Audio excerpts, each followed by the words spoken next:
போன வாரம் நம்ம நட்டு வச்சிருந்த மஞ்சள் கிழங்குகள் எல்லாமே ரொம்ப அழகாக வளர ஆரம்பிச்சிடுச்சுங்க.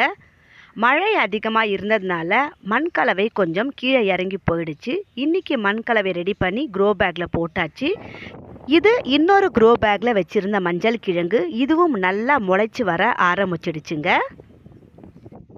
இன்றைக்கி நம்ம தோட்டத்தில் அல்டிமேட்டே இந்த பிங்க் கலர் ரோஜா தாங்க. எவ்வளோ அழகாக பூத்துருக்கு பாருங்கள். இன்னும் 2 மொட்டுக்கள் பூக்கிறதுக்கு ரெடியாக இருக்குது. இந்த ரோஜா பூ வச்சு ஒரு கிட்டத்தட்ட 8 மாதம் ஆயிருக்கும். நல்ல பெரிய பூக்கள் ரொம்ப அழகாக பூத்துருந்துச்சு. ரொம்ப நாளாக நான் வெயிட் பண்ணி இதில் இனிமேல் பூக்கள் வராது அப்படின்னு தெரிஞ்சுட்டு இன்றைக்கி இந்த பால்சம் செடியை கட் பண்ணி விட்டுட்டேங்க. எனக்கே கொஞ்சம் மனசு கஷ்டமாக தான் இருக்குது. வேறு வழி இல்லை. 5 மாதத்துக்கு முன்னாடி இது கூட சேர்ந்து வச்ச பால்சம் செடிகள் எல்லாமே பூத்து அறுவடையும் ஆயிடுச்சுங்க. ஆனால் இந்த செடியில் மட்டும் பூக்கள் வரலை. அதனால் இன்றைக்கி கட் பண்ணி விட்டுட்டேன். வெறும் மேல் பகுதியை மட்டும்தான் கட் பண்ணேன். வேரோட பிடுங்கி எடுக்கலை. ஏன்னா இது வச்சுருந்த பாட்டில் ஃபுல்லும் மிளகாய் விதைகள் வளர்ந்துருந்துச்சுங்க. வேரோட பிடுங்கி எடுத்தால் மிளகாய் செடிகள் பாதிக்கப்படும். அதனால் மேலே கட் பண்ணி விட்டுட்டேன். தக்காளி செடியில் நிறைய பிஞ்சுகள் வச்சுருக்குங்க.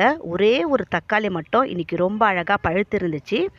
அந்த தக்காளியும் பறித்து நான் தீப்தி கையில் கொடுத்துட்டேன். தீப்தி சாப்பிட்டுட்டு ரொம்ப சுவையாக இருக்குது அப்படின்னு கமெண்டும் பண்ணியாச்சு.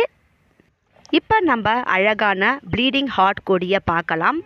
பூக்கள் நல்லா வளர ஆரம்பிச்சிடுச்சு. பாருங்கள் எவ்வளோ அழகாக கொத்தாக பூத்துருக்குன்னு. பார்க்குறதுக்கே ரொம்ப அழகாக இருக்குங்க.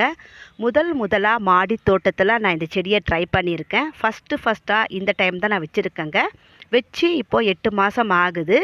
நிறைய மொட்டுக்கள் வச்சு நிறைய பூக்களும் பூக்க ஆரம்பிச்சிடுச்சு. நான் வச்சுருக்கிறது சிவப்பு கலர். இதில் ஒயிட் கலர் இன்னும் ரொம்ப அழகாக இருக்குங்க. நீங்களும் இந்த மாதிரி ப்ளீடிங் ஹார்ட் பிளான்ட்டை வாங்கி ட்ரை பண்ணி பாருங்கள். ரொம்ப நாளாக நான் காத்துக்கிட்டு இருந்த இந்த சேஞ்சிங் ரோஸில் இப்போ மொட்டுக்கள் வைக்க ஆரம்பிச்சிடுச்சுங்க. இதை பார்த்த உடனே எனக்கு ரொம்ப சந்தோஷம். இதுவும் இப்போ தான் ஃபஸ்ட் டைமாக என்னோடய மாடி தோட்டத்தில் நான் வச்சுருக்கேன். இதோட பூக்களுக்காக வெயிட் பண்ணிக்கிட்டு இருக்கேங்க. இந்த வீடியோ பிடிச்சா லைக் பண்ணுங்கள். Please subscribe my channel. Thank you.